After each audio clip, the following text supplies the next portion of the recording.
오늘 아침 뉴스 다들 보셨습니까? 15개월. 그 기나긴 침묵을 깨고 여당이 마침내 칼을 빼들었습니다. 국민의힘 의원 106명 전원이 기립한 가운데 발표된 윤석열 절연 결의문. 이 선언 하나면 등 돌렸던 민심이 돌아오고 선거판이 뒤집힐까요? 1997년과 2018년 우리는 정확히 똑같은 꼬리 자르기를 목격했습니다. 결과는 보수 멸망이었습니다. 이 환호성 뒤에 숨겨진 끔찍한 자충수, 장동혁 대표의 백기투항을 이끌어낸 오세훈 시장의 소름 돋는 체스게임의 실체를 지금부터 낱낱이 해부해 보겠습니다. 보수의 심장 대구의 민심은 싸늘하게 얼어붙고 있었습니다. 장동혁 체제가 던진 대통령 절연이라는 승부수는 보수 정치사에서 가장 뼈아픈 패착이자 거대한 분열의 서막으로 기록될 것입니다. 여의도에서는 이번 선언이 수도권 중도 민심을 끌어안고 다가올 지방선거를 승리로 이끌 마법의 지팡이라고 굳게 믿고 환호했습니다. 하지만 진짜 현실은 당의 명운을 쥐고 있는 영남, 그중에서도 TK 현장에서 터져나온 날 선 경고 속에 숨어 있습니다. 자, 여기서부터가 진짜 소름 돋는 지점입니다. 단순히 정치인들이 싸우는 게 아닙니다. 최근 여론조사를 보면 보수의 철옹성이라는 대구 경북에서조차 국민의힘 지지율이 민주당과 동률을 기록하는 전대미문의 사태가 벌어졌습니다. 100명 중 28명만이 당을 지지한다는 건 사실상 보수의 엔진이 꺼졌다는 뜻입니다.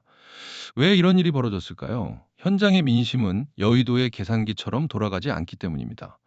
15개월 전 전대미문의 충격 속에서도 끝까지 당의 방패막이가 되어준 것은 다름 아닌 이 지역의 콘크리트 지지층이었습니다.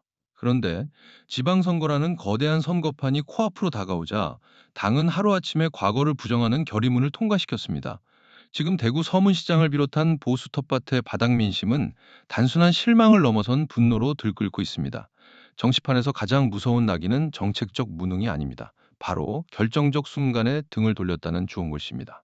이 프레임이 씌워지는 순간 핵심 지지층은 아예 투표장으로 향하는 발길 자체를 끊어버립니다. 차라리 망해봐야 정신을 차린다는 무서운 심판이 시작된 거죠. 그렇다면 당 지도부의 계산대로 수도권 중도층이 환호하며 돌아올까요? 무려 450일이 넘는 시간입니다. 15개월 동안 방관하다가 선거철이 닥치자 낭독한 반성문을 대중은 진정한 쇄신이 아닌 공천권 사수용 생존쇼로 인식할 확률이 높습니다. 결국 집토끼는 문을 걸어 잠그고 산토끼는 비웃고 지나가는 최악의 샌드위치 국면에 갇혀버린 겁니다. 이 분열이 그저 뉴스 속 정치인들만의 이야기일까요? 절대 아닙니다. 보수 진영의 핵심 지지층 이탈은 곧바로 일방적인 지방선거 참패로 이어집니다. 이는 여러분이 살고 있는 동네의 세금, 재건축, 지역개발 정책에 큰 영향을 미칩니다. 대체 왜 그들은 뻔히 보이는 이 자멸의 길을 15개월이나 지나서야 선택할 수밖에 없었는지 그 뒤에 숨겨진 추악한 세 가지 구조적 함정을 지금 바로 공개합니다. 첫째, 15개월이라는 타이밍이 만든 위선의 민낯입니다. 진정한 쇄신은 거대한 충격이 휩쓸고 지나간 직후 뼈를 깎는 고통 속에서 즉각적으로 이루어져야 생명력을 얻습니다. 하지만 여당은 무려 한 해를 훌쩍 넘기고 두 번째 봄꽃이 필 때까지 철저히 침묵했습니다. 이 기나긴 시간 동안 꾹꾹 억눌러 왔던 절연 카드를 하필 전국적인 권력 재편기인 지방선거를 코앞에 두고 꺼내든 진짜 이유가 무엇일까요? 유권자는 바보가 아닙니다. 이 선언의 본질이 당의 반성이 아니라 여의도 금배지들의 생명줄인 공천권을 방어하기 위한 급조된 기획임을 본능적으로 알아차리게 됩니다. 공천권, 즉 선거에 나갈 후보를 독점적으로 결정하는 당내 핵심 권력을 지켜내기 위해 과거의 주군을 제물로 바친 셈이죠. 소를 잃고 한참이 지나서야 빈 외양간을 고치겠다고 호들갑을 떠는데 그 목적마저 동네 사람들에게 빈 외양간을 비싸게 팔아넘기려는 속셈임을 들켜버린 것입니다. 둘째, 구심점 없는 꼬리 자르기와 오세훈의 철저하게 계산된 침묵입니다.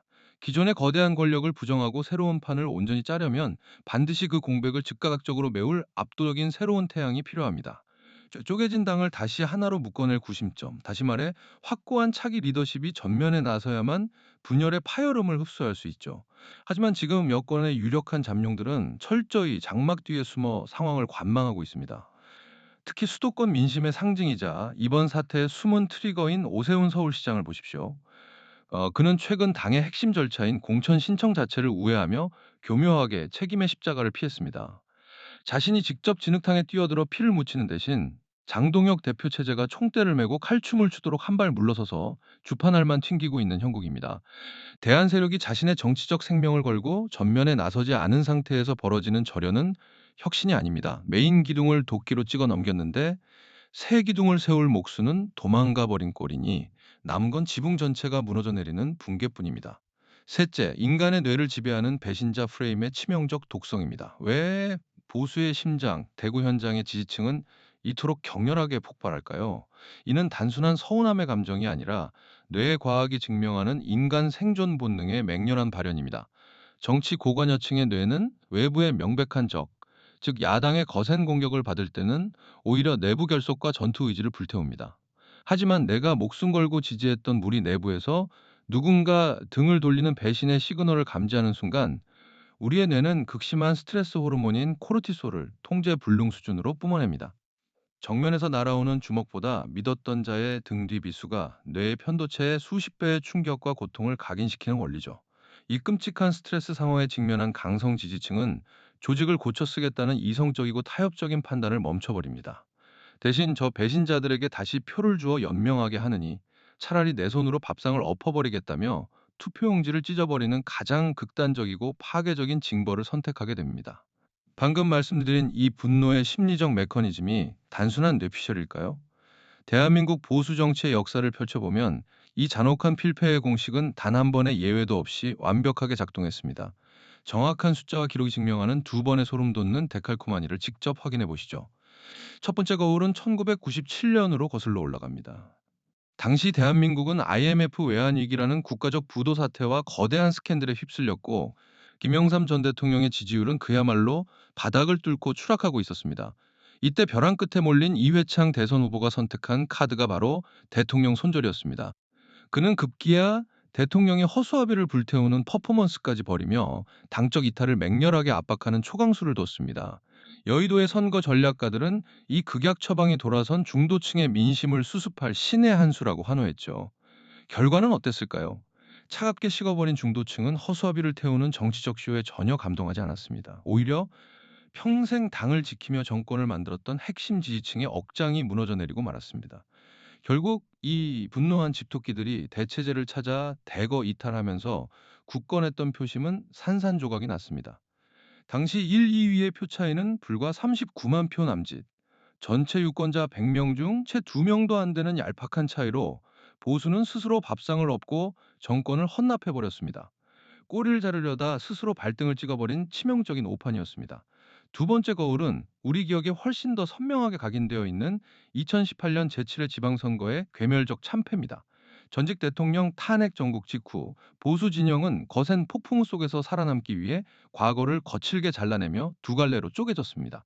뼈를 깎는 쇄신을 외치며 간판을 바꿔달면 최소한의 견제 심리가 작동해 기사회생할 수 있을 것이란 처절한 몸부림이었죠. 하지만 뚜껑을 열자 여의도의 계산기는 형체도 없이 박살났습니다. 전국 17곳의 광역자치단체장 중 보수가 살아남은 곳은 대구와 경북 단 두 곳뿐이었습니다. 동네 살림을 책임지고 골목 상권의 예산을 쥐락펴락하는 기초단체장과 광역의원 선거에서는 상황이 한층 더 끔찍했습니다. 마치 폐업 직전에 상가에서 재고 정리를 하듯 수백 석의 자리를 무기력하게 싹쓸이 당해버린 것입니다. 수십 년간 이 핏줄처럼 다져왔던 풀뿌리 조직 자체가 하루아침에 공중으로 증발했습니다.